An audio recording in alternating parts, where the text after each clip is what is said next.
Este é o Desafio Profissão, um programa da equipe de orientação profissional do curso de Psicologia da PUC de São Paulo, do NASCE Orientação Vocacional, em parceria com a TV PUC. E agora falaremos sobre uma profissão muito comentada nos tempos de hoje, que é a engenharia de petróleo. E para isso, conversaremos com o Davi Gasparello, que é engenheiro de petróleo pela USP. Iniciou a carreira como engenheiro de vendas e hoje é engenheiro de perfuração na iniciativa privada. E o Rafael Oliveira dos Santos, que é engenheiro de petróleo pela Poli da USP também, atua como engenheiro de poços pela Shell do Brasil. Como parte de seu treinamento, trabalhou embarcado e fez cursos no Brasil e no exterior.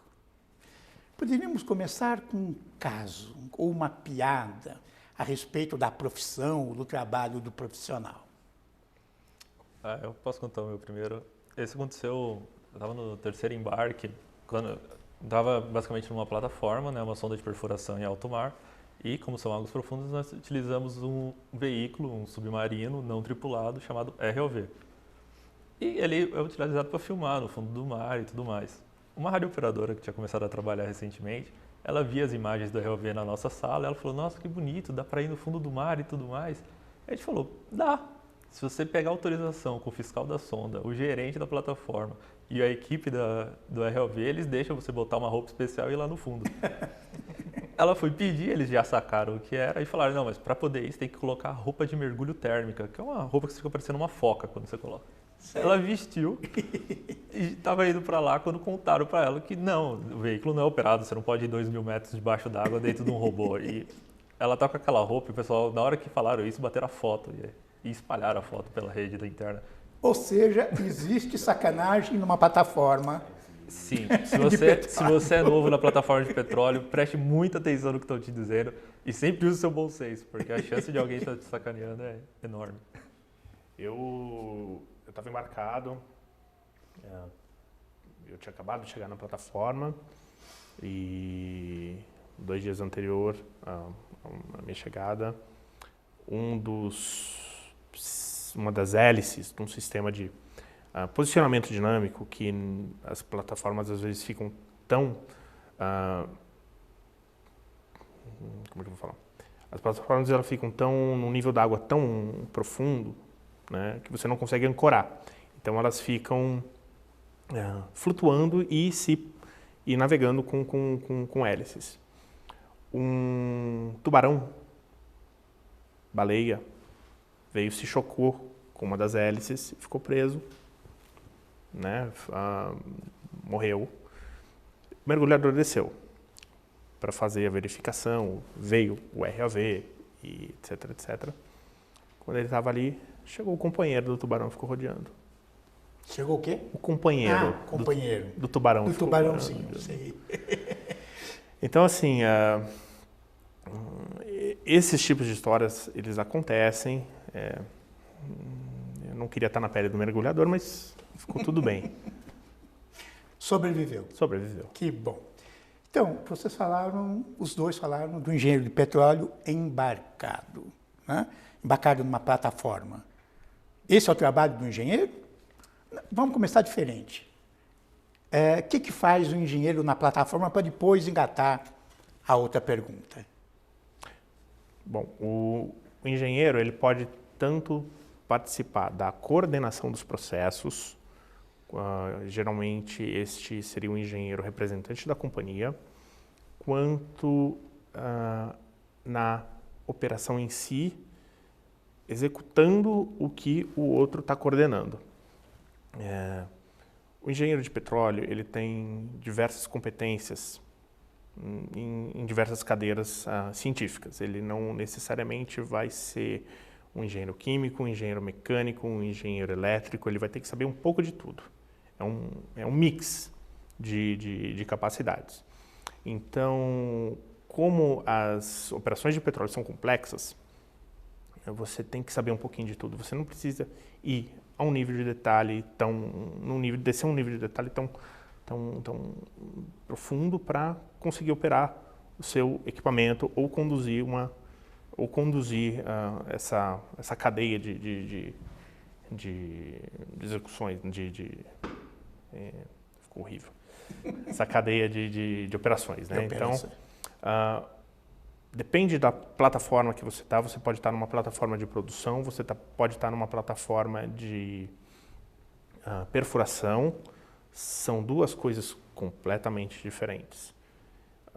Então, vai depender de qual área você começou, qual área você está inserido. Então, eu acho que não existe uma resposta única.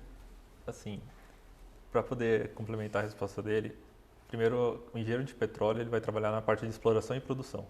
Então, o engenheiro de petróleo, pelo menos no caso do nosso curso, da maioria deles, a função é ajudar a encontrar e produzir petróleo e transportar o petróleo produzido. E nisso a gente já tem as 3 divisões de onde esse engenheiro de petróleo pode estar. Ele pode estar na exploração, ajudando os geólogos a encontrarem o petróleo. Normalmente é um engenheiro, por exemplo, de reservatório, que vai estar analisando o quanto de petróleo que tem. Ele pode estar na área de encontrar finalmente o petróleo, que é a perfuração. E aí na perfuração vai depender do tipo das companhias, ele pode ser o projeto do poço, o projeto da perfuração, ele pode ser um fornecedor de equipamentos, ou ele pode ser o especialista do equipamento. Ou ele vai para a parte da produção, que é onde estão as plataformas de produção, e aí a função dele é garantir que a produção não pare, digamos assim, é a principal função dele. Ou ele pode também estar na parte do transporte, que também vai ter as suas especialidades. E tudo isso sempre vai ter a opção dele estar na área de coordenação, que é manter tudo isso financeiramente saudável. Então, são muitas divisões. Então, pelo que vocês falaram, podemos concluir que o engenheiro de petróleo não trabalha numa refinaria. Não. Definitivamente não. A refinaria é o reino dos engenheiros químicos mesmo. Onde vai acontecer o craqueamento do petróleo, ou seja...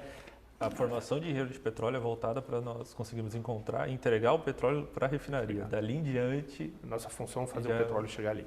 Sei. Dali para frente, o famoso não é mais aí com a gente. São outros profissionais. Outros profissionais. E qual a diferença do engenheiro de petróleo para o geólogo? O geólogo ele vai estudar a história da região, da formação, da bacia. Ele, na verdade, o geólogo ele chega a ser um historiador. Ele chega a montar dentro de um contexto. É um cara que tem que estudar muito, para que toda uma história que seja favorável à produção e ao armazenamento do petróleo no subsolo seja plausível. Então ele vai voltar no tempo, vai imaginar que há 300 milhões de anos, imaginar não, ele vai pegar todo o contexto. Ali existia uma formação com matéria orgânica que se degradou, que se depositou, que teve uma cobertura de algas calmas, ou que teve uma cobertura de uma avalanche, e aquele processo sofreu um terremoto que se cobriu, e aquela rocha que cobriu ali veio de uma erupção vulcânica, então você faz um selo, ou veio de uma elevação e depois diminuição do nível do mar, e aí você forma ali o sal, porque o sal ele fica enquanto que a água esse é o geólogo. Esse é o geólogo. Sei. Então ele vai montar tudo aquilo ali, vai analisar a probabilidade de ter o petróleo ali, ele vai usar toda uma série a gente chama de portões, né? Então ele vai calcular ali a possibilidade de sucesso de uma armadilha, da migração, da formação, do cozinhamento daquela matéria orgânica, né? Que o petróleo nada mais do que é uma matéria orgânica esquentada, requentada e se forma ali. E tudo isso tem que acontecer em sincronia, né? para entregar aquilo ali para um engenheiro de reservatório, dizer, olha, podemos ter um volume estimado em tanto. Este engenheiro de reservatório vai entregar para o engenheiro de perfuração, falar, olha, precisamos de tantos poços, por favor, calcule o custo dos poços. O engenheiro de perfuração vai calcular o custo dos poços, vai passar para o engenheiro de produção. Calcule quanto vamos gastar para produzir esse petróleo. Isso daí, colocado numa linha do tempo de 15 anos, 10 anos, para você fazer um plano de investimento econômico de longo prazo. E aí, essa reunião de informações vai permitir que o executivo, o diretor da empresa, diga, ok, baseado nessas premissas, o projeto é economicamente viável ou não. Então, o geólogo ele vai fazer todo esse preparo histórico, também vai acompanhar a operação para ver se aquilo que ele previu está acontecendo e, no futuro, ele vai acompanhar o desenvolvimento do campo, dizendo, olha, o reservatório pode estar morrendo aqui, então a gente precisa de um poço ali numa outra região e interagindo com o engenheiro de perfuração. Sua atividade específica qual é? A minha é de engenheiro de poço. De poço, que faz exatamente? Basicamente, eu participo da parte de perfuração. No caso da empresa que eu trabalho, o que acontece é o engenheiro de perfuração ele é o que está embarcado como um suporte para o fiscal e ele serve como um meio de comunicação entre o escritório, onde estão os engenheiros de poços, e a sonda de perfuração, que é onde está ocorrendo a operação em si de perfurar o poço. Como engenheiro de poço, você é a pessoa no escritório se comunicando com a operação. No caso, o engenheiro de poço ele pode trabalhar tanto no projeto, que é o design dos poços, que vai ser fazer os cálculos, tanto econômico quanto técnico, trabalhar com todos os prestadores de serviço, que isso é algo importante de ressaltar. Na indústria do petróleo, todo projeto ele é com equipes enormes e tem pessoas extremamente especializadas em cada área. Engenheiro de petróleo, você faz muita conta? Na verdade, as contas que a gente faz quando você está numa operação são contas de padaria, não tem nada de tão difícil. Não é cálculo do seu trabalho diário? Não. Porque assim, você precisa ter noção de como os cálculos são feitos, mas você tem softwares para te auxiliar. O que você tem que saber é o processo e os conceitos por trás para poder avaliar se o resultado do software é algo que faz sentido ou não. A parte da calculeira que tem na faculdade é toda para você ser capaz de, olhando o resultado do software, ele sempre vai dar um resultado bonito. Sempre vai estar lá colorido, um desenho 3D e tudo mais. Agora, se aquele desenho 3D faz algum sentido com a realidade ou não, é você que tem que julgar. E nisso, eu acho que tem um pouco da diferença do geólogo para o engenheiro quando eu vejo no trabalho. O geólogo ele é a pessoa que trabalha com mais incertezas no processo.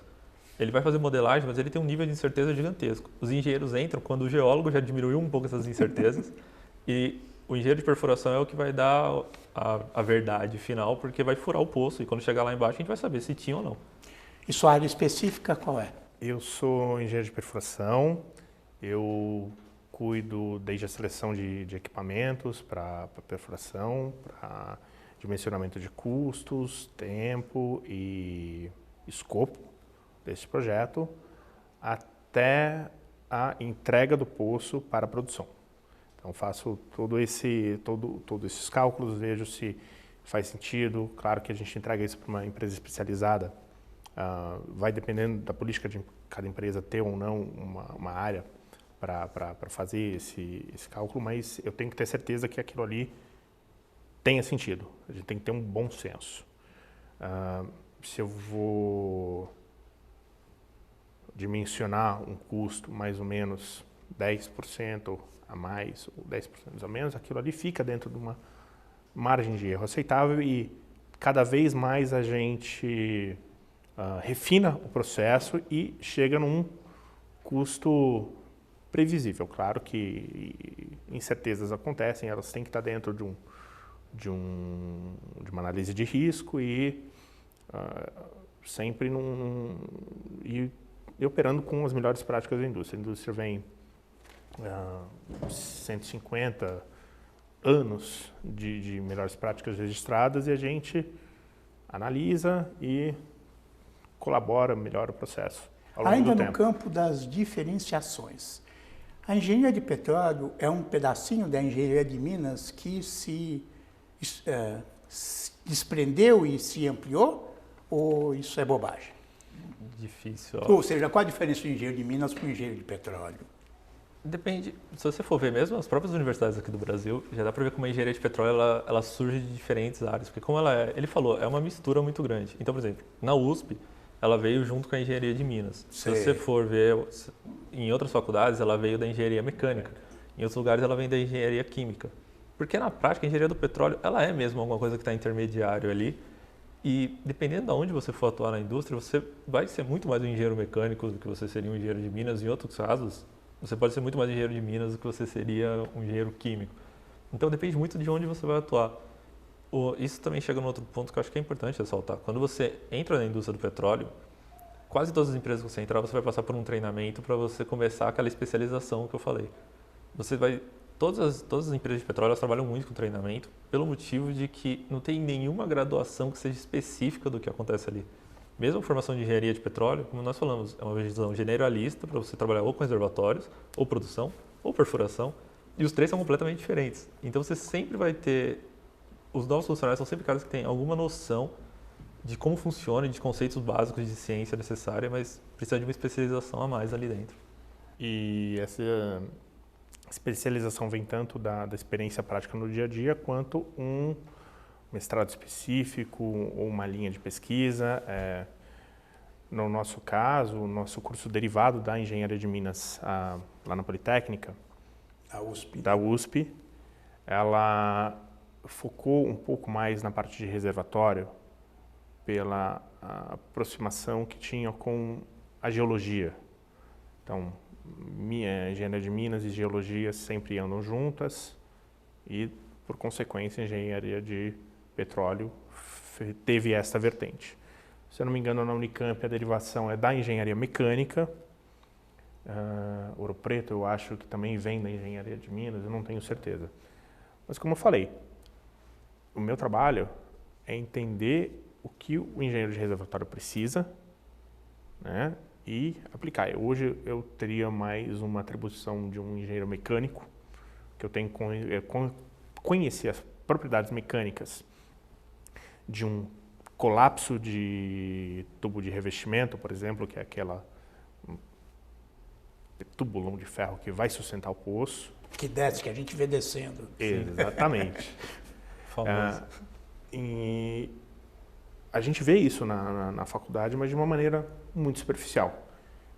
Eu preciso saber se aquilo ali está fazendo sentido, para quando eu receber esses cálculos, eu ter segurança de falar, olha, nós vamos aplicar esse tipo de equipamento, usando esse tipo de coeficiente de segurança, porque eu podia colocar ali um tubo 3 vezes mais espesso, que vai custar 3 vezes mais caro.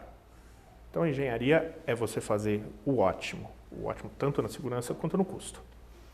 A engenharia de petróleo, acho que ficou mais conhecida pela população em geral a partir da divulgação do pré-sal, né? Quer dizer, e aí veio a ideia de que falta engenheiro de petróleo aos montões. Quem se formar está com o mercado assegurado pro resto da vida. Corresponde? Depende. Se você é um cara que quer trabalhar em qualquer lugar do mundo, você tem a chance de trabalhar em qualquer lugar do mundo.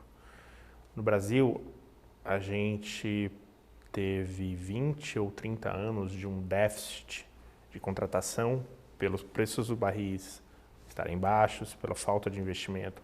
No mundo, é isso? No Brasil. Ah, no Brasil. Na verdade, de certa forma, no mundo também. Não, preços baixos no mundo, isso que eu estou falando. No mundo.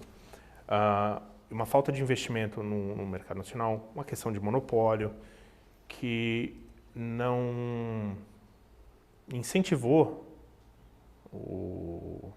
a entrada no mercado, porque você já tinha equalizado a questão de demanda de mão de obra, né, com oferta de trabalho.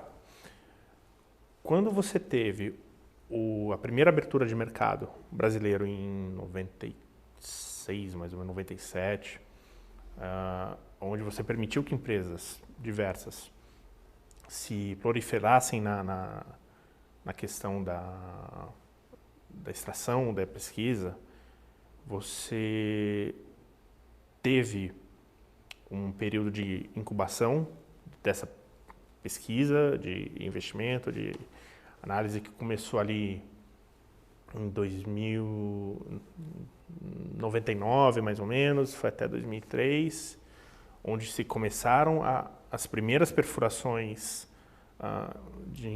numa maior escala, em comparação com todo o histórico do Brasil. Você já teve aí escutava-se, né, um crescimento, tanto é que a Politécnica da USP criou o curso. Que é recente, né? Exatamente. A primeira turma entrou em 2002, já visualizando um possível aumento de demanda da área, né? E então, em 2006, se achou pré-sal, né? Agora, quem entrou no mercado em 2006 foram aqueles que estavam buscando uma posição há 5 anos atrás. Claro. Né? Então, eu fui visionário?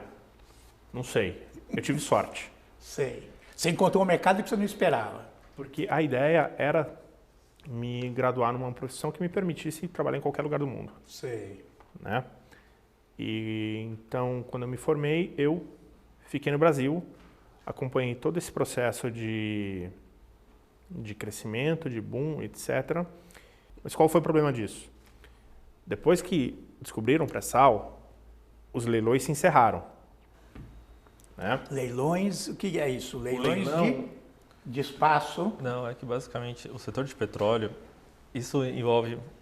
Começando assim a pergunta, você fala sobre ter emprego. O ponto todo o setor de petróleo ele é um setor altamente regulado e cíclico. Ele é um setor de energia. A necessidade de energia depende do planeta em um período de desenvolvimento ou não, no período de baixa. E planejamento estatal. Né? Aqui no caso do Brasil, com planejamento estatal, onde nós temos a ANP. A ANP ela avalia áreas que têm potencial de petróleo e ela faz leilões para oferecer para as empresas. Uma empresa não pode chegar no Brasil e procurar ela mesma o petróleo onde ela quiser. Ela precisa primeiro que a ANP faça um leilão e ela obtenha.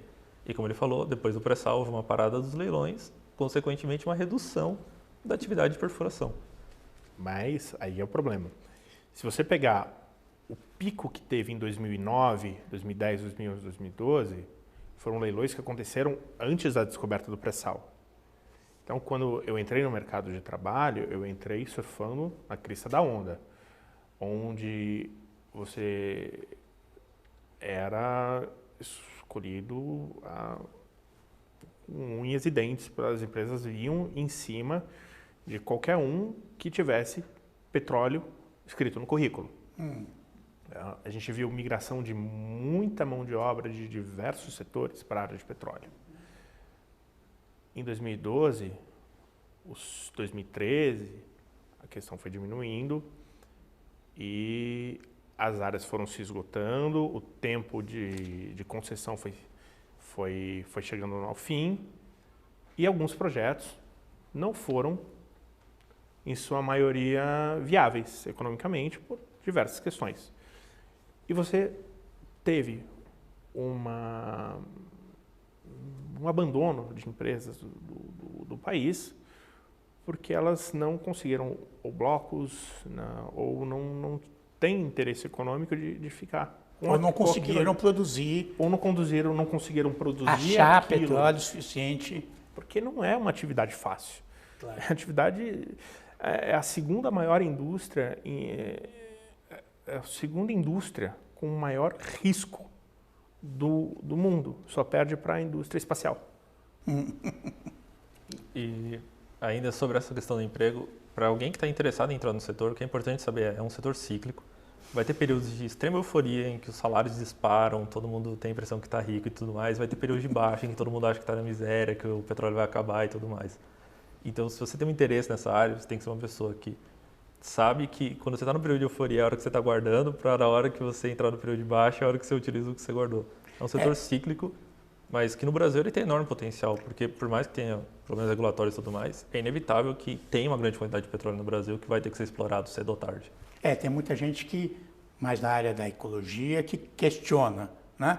Mas temos que lembrar que o petróleo não é só gasolina e diesel. Né? Quer Longe dizer, disso. todos os produtos, ou muitos produtos que nós conhecemos e lidamos diariamente, vêm do petróleo. Plásticos. Um exemplo simples assim, tanto, por exemplo, tem agora esse momento de seca, que são as térmicas que estão mantendo o país basicamente com energia elétrica, mas você também pode pensar que tem essas impressoras 3D, que é uma novidade que está se espalhando pelo mundo, e é uma manufatura baseada no plástico, né? A ideia é que as pessoas possam fabricar o que elas quiserem em casa com plástico, e petróleo também é utilizado na indústria de fertilizantes, e tem uma crise alimentar no planeta, e eu acho que vão precisar de muito fertilizante se eles quiserem que a gente não tenha problema de fome. É uma indústria que, na verdade, ela moldou a nossa sociedade atual. O século XX é baseado no petróleo. E as pessoas têm essa ideia associada com a gasolina e tudo mais, mas tem que entender que o petróleo, na verdade, ele é a base da energia que nós utilizamos para poder aumentar o conforto. A humanidade está baseada na ideia de que todo mundo quer ter mais conforto e esse conforto só vem com energia. Ou seja, não dá para acabar com a exploração de petróleo por enquanto. Né? É interessante que você falou do mercado, porque a gente teve um programa aqui com técnicos, especialistas, profissionais do Diese, que apontaram muito isso, quer dizer, para todas as profissões o mercado muda no tempo, ele se altera em função de uma série de condições. Engenharia de petróleo está dentro disso, como também a minha profissão, pedagogia e outras, quer dizer, não dá para tomar um dado específico. Vou entrar na faculdade hoje, daqui a 6 anos ou 5 anos, o mercado vai estar igualzinho. Você teve a sorte de pegar em alta e tem gente que vai ter o azar de pegar em baixa, né? Que pode crescer novamente. Eu agradeço a participação de vocês e até o próximo Desafio Profissão.